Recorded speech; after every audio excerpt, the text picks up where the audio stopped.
Megastar సినిమాలోకి re entry ఇచ్చిన తర్వాత సక్సెస్లు వచ్చాయి, కానీ ఫ్యాన్స్ కు ఆకలి తీరలేదు. అయితే ఈ సంక్రాంతికి Chiranjeevi style swag vintage comedy అని ఒక్కసారిగా కనిపించాయి. వెంకటేష్ రాకతో ఇది డబుల్ పండగ అయ్యిందా లేక జస్ట్ నాయిస్ మాత్రమేనా? మన శంకర్ వరప్రసాద్ గారు నిజంగా హిట్ కొట్టారా లేదా ఈ రివ్యూలో తెలుసుకుందాం. దయచేసి ఈ వీడియోని చివరి వరకు చూస్తే మీకు క్లారిటీ వచ్చేస్తుంది. ఏంది బాసు సంగతి, అదిరిపోద్ది సంక్రాంతి, ఏంది వెంకీ సంగతి, ఇరగదిదాం సంక్రాంతి. ఇలా థియేటర్స్ లో విజిల్స్, అరుపులు, కేకలతో సంక్రాంతి విందు భోజనం వడ్డించడానికి వచ్చారు మన చిరు వెంకీలు. బోలా శంకర్ లాంటి డిజాస్టర్ తర్వాత, సంక్రాంతికి వస్తున్నాం లాంటి బ్లాక్ బస్టర్ తర్వాత అనిల్ రావుపూడి మెగాస్టార్ కాంబినేషన్ లో వచ్చిన సినిమా మన శంకర్ వరప్రసాద్ గారు. అసలు ఇది పండగ బొమ్మనా లేక మళ్ళీ అనిల్ రావుపూడి రొట్ట ఫార్ములా యూజ్ చేశాడా? అనిల్ రావుపూడి మేజిక్ రిపీట్ అయిందా లేదా తెలుసుకోవాలంటే ఈ వీడియోని చూద్దాం. 70mm పోస్టర్ కి స్వాగతం. ఈ సినిమాలో కథ గురించి క్లియర్ గా చెప్పాలంటే, ఏదైనా సినిమా హిట్ అయ్యిందంటే అది కథ చాలా ఇంపార్టెంట్. కానీ అనిల్ రావుపూరి సినిమాల్లో కథ దగ్గరగా ఉంటుంది. స్క్రీన్ ప్లే లాజిక్ అంటే ఎంటర్టైన్మెంట్ ఎక్కువగా పనిచేస్తుంది. ఇది ఆయన ఒప్పుకున్నా ఒప్పుకోకపోయినా ఇప్పటి వరకు ఆయన సినిమాలన్నీ అదే ప్రూవ్ చేశాయి. ఇప్పుడు మన శంకర్ వరప్రసాద్ గారు కూడా అంతే. కథ 2 లైన్లలో చెప్పవచ్చు. నేషనల్ సెక్యూరిటీ ఆఫీసర్ అయిన మన శంకర్ ప్రసాద్ గారు అంటే చిరంజీవి గారు, most successful business women Shashirekha, Nayanthara గారు తొలి చూపులోనే ప్రేమ, ఒక డ్యూట్ లోనే పెళ్లి, అంతలోనే ఇద్దరు పిల్లలు ఉంటారు. కానీ ఆస్తి, అహంకారం, కోపంతో శశిరేఖ తండ్రి జీవీకే సచిన్ గడ్కేకర్ గారు ఈ ఫ్యామిలీని ఎలాగైనా విడతీయాలని చూస్తాడు. అలా ఒక రోజు ఇద్దరి మధ్య ఏదో చిచ్చు పెట్టి డైవర్స్ ఇప్పిస్తాడు. 6 సంవత్సరాల వివాహం తర్వాత తండ్రికి దూరమైన పిల్లలు. అసలు శంకర్ ప్రసాద్ గారికి తన పిల్లలకి ఎలా దగ్గరయ్యాడు, శశిరేఖను మళ్ళీ ఎలా కలిశాడు, ఈ ఫ్యామిలీ కథ ఎలా సుఖాంతమైంది, ఇక మధ్యలో వెంకీ గౌడ, వెంకటేష్ పాత్ర ఏంటి, శశిరేఖ కుటుంబాన్ని చంపాలనుకున్నది ఎవరు, ఇవన్నీ తెలియాలంటే ఈ సినిమా చూడాల్సిందే.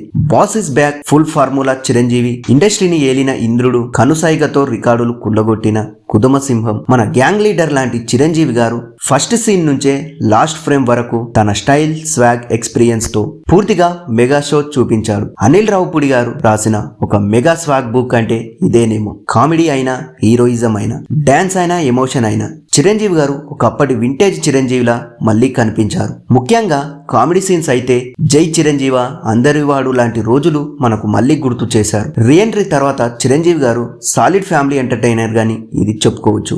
ఎమోషన్, డాన్స్, చిరంజీవి గారు మా పిల్లల్ని కలుసుకోవాలనే సీన్ లో మా నాన్న అంటే మీలా ఉండాలి అనే కూతురు అనగానే చిరు కళ్ళల్లో కనిపించే ఆ ఎమోషన్ ఆయన నటనకి మరోసారి సెల్యూట్. డాన్స్ సంగతి చెప్పాలంటే హుక్ స్టెప్ పాటలతో చిరు గారు వేసిన స్టెప్పులకు థియేటర్లలో విజిల్స్ గ్యారంటీగా పడ్డాయి. నయనతార స్టైల్, శశిరేఖ పాత్రలో నయనతార చాలా స్టైలిష్ గా కనిపించారు. చీర అయినా, సూట్ అయినా, మోడర్న్ లుక్ లో అయినా ప్రతి ఫ్రేమ్ లో ఆమె గ్లామర్ క్వీన్ గా కనిపించారు. చిరు నాయన్ మధ్య కెమిస్ట్రీ కూడా బాగా కుదిరింది.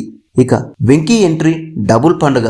ఫస్ట్ హాఫ్ అంతా చిరు షోతో సాగిపోతే సెకండ్ హాఫ్ లో వెంకటేష్ గారి ఎంట్రీతో థియేటర్లు దద్దరిల్లాయి. వెంకీ గౌడ పాత్రలో వెంకటేష్ కామెడీ టైమింగ్, చిరు వెంకీ కాంబో ప్రతి సీన్ థియేటర్లలో పేలింది. ముఖ్యంగా ఒక హిట్ సాంగ్ కి మరొకరు స్టెప్పులు వేయడం ఈ సినిమాకే అదుర్స్.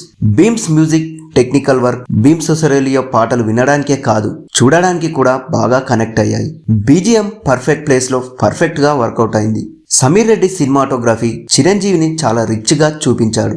సచిన్ గటేకర్, హర్షవర్ధన్, అభినవ్ గోమాటం, రఘుబాబు, జరీనా వాహెబ్ అందరూ తమ పాత్రలకు న్యాయం చేశారు. అనిల్ రావుపూడి సినిమాలు ఇష్టపడే వాళ్ళకి ఇది ఫుల్ మీల్స్. ఈ సినిమా ఒక్కటి మాత్రం నిజం, ఫ్యామిలీ ఆడియన్స్ ని, మెగా ఫ్యాన్స్ ని ఫుల్ స్ట్రాటజీస్ పై చేసే పక్కా పండగ బొమ్మ ఈ సినిమా. ఒక మాటలో చెప్పాలంటే అనిల్ రావుపూడి గారి సహకారంతో చిరంజీవి గారి, వెంకటేష్ గారుల సంక్రాంతి విందు భోజనం అని మనం చెప్పుకోవచ్చు. భోజనం అదిరిపోయింది. ప్రసాద్ గారు పండక్కి వచ్చారు, ఈ సినిమా హిట్ కొట్టారు. ఈ సినిమా చూసి ఎలా ఉందో మా కామెంట్ బాక్స్ లో చెప్పండి. మరిన్ని అప్డేట్స్ కోసం మా ఛానల్ ని సబ్స్క్రైబ్ చేసుకోండి. వీడియో నచ్చితే లైక్, షేర్ చేయండి. Thank you.